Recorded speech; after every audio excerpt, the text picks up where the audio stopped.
I've always been drawn to abandoned places. Not for the thrill, or because I like getting scared, but because I feel like these places remember. They hold on to things, memories, whispers, sometimes more. It was early October when my friends and I decided to explore the old Marrowgate Hospital. Everyone in town knew about it, or thought they did.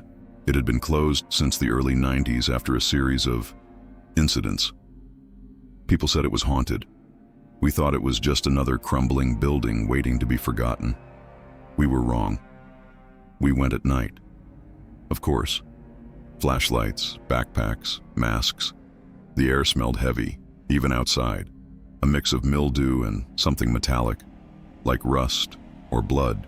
The front doors had been chained shut, but one of the side windows was shattered wide open. It looked like a mouth waiting to swallow us whole.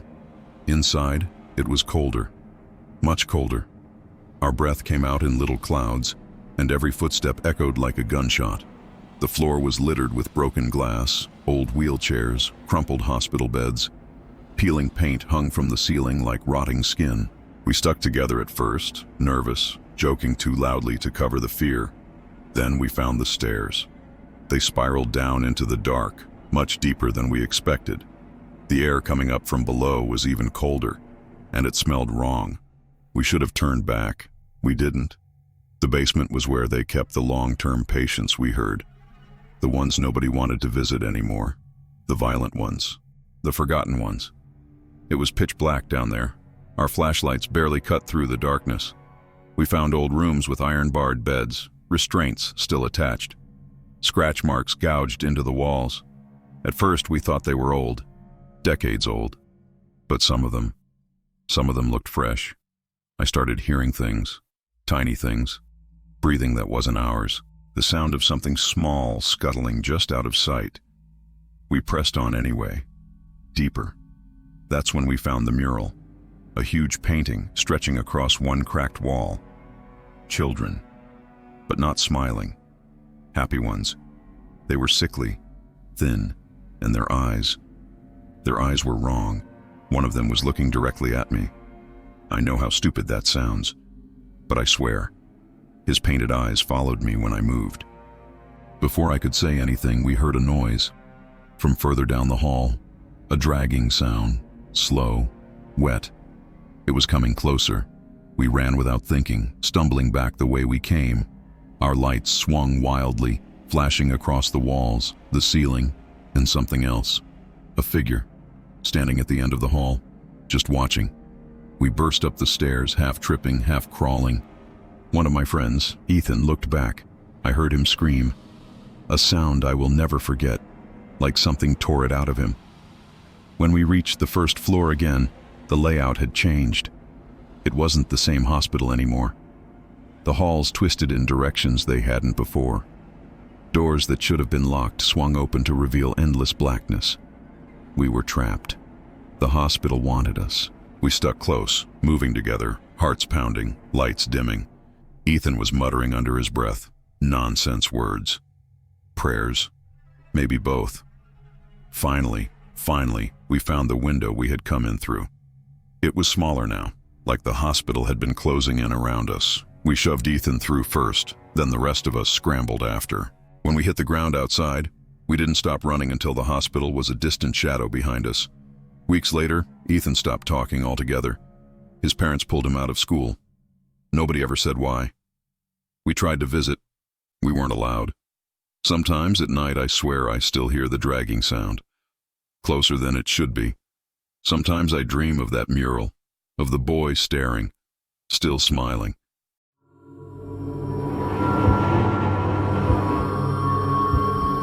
It was supposed to be a quick in-and-out job, an abandoned psychiatric hospital on the edge of town. The place had been shut down for decades after a fire gutted most of the east wing, but rumor said that some rooms were still intact. We broke in through a basement window. The smell hit us first, rot, mold, and something sweet and sour, like spoiled meat. Flashlights barely lit the way. Walls were burned black in some areas. Others still had old wallpaper peeling off, showing the twisted smiling faces of cartoon clowns. We weren't there for long before we found the door.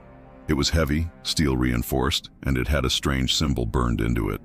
Someone had spray painted the words, "Do not open." Naturally, we opened it. Inside was a perfectly preserved hospital room. White walls, clean bed, an old leather-bound notebook on the bedside table. The air was unnaturally still. When we stepped inside, it felt like we crossed into a different world. No smell, no sound. Even our breathing sounded muffled. One of us, Darren, picked up the notebook. The pages were filled with scribbled words, the same sentence over and over. He watches through the cracks. Suddenly, the door slammed shut behind us. The lights flickered.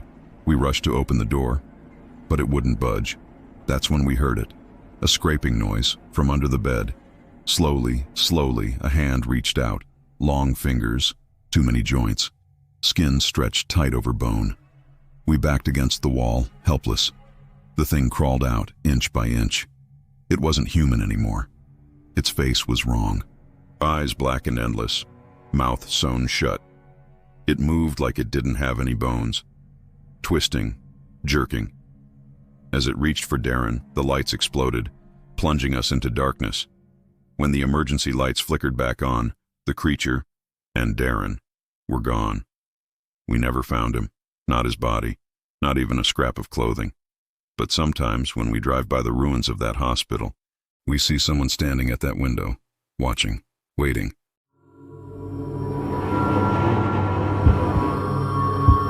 They say some echoes never die. Some sounds get trapped in walls, looping forever. When I worked as a part-time security guard for the demolition of the old Mercy Hospital, I thought the job would be easy.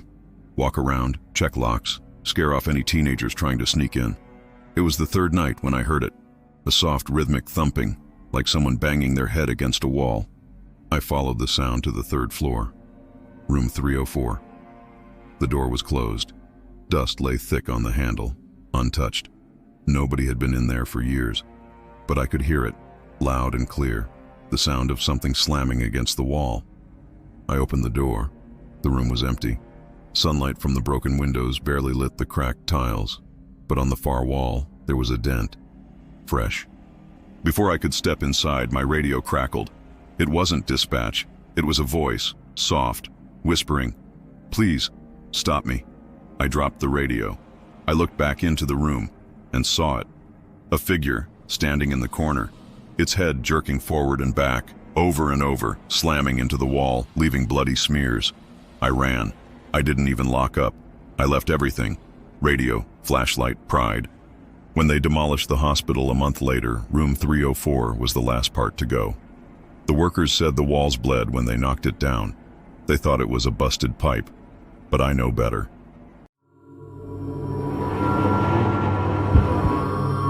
There's a reason no one likes going into old hospital morgues. Something about them always feels wrong. We were dared to spend the night inside the morgue of the abandoned St. Augustine's Hospital. 5 of us, 1 flashlight each, one night. At first it was boring. Dust, rusted tables, broken cold storage units. We joked around, took stupid pictures, pretended to be scared. That all changed when midnight hit. The temperature dropped. We could see our breath swirling around us. That's when we noticed the slab. It was pulled halfway out, like someone had been about to wheel it in or out and stopped. There was a small body lying on it, a boy. He couldn't have been more than 6 or 7. He was wearing old-fashioned pajamas. His skin was pale and cracked like porcelain. None of us dared move. Suddenly his head twitched, slowly turning to face us. His mouth opened in a wide, broken smile, and he whispered in a voice like dry leaves, "Come play with me." The lights burst overhead. The cold intensified. We ran for the stairs. Ran so hard and fast we barely noticed the doors slamming shut behind us one by one. When we finally got out, panting, bruised, terrified, we realized something horrifying. One of us was missing. Sarah. She had been right behind me. We screamed her name. Nothing. Only the faint sound of a child's laugh echoing from the open morgue door. We never found her. But every so often, people walking near the ruins of St. Augustine's say they hear a little girl laughing. And if you listen closely, Sometimes there's another voice, whispering, "Come play with us."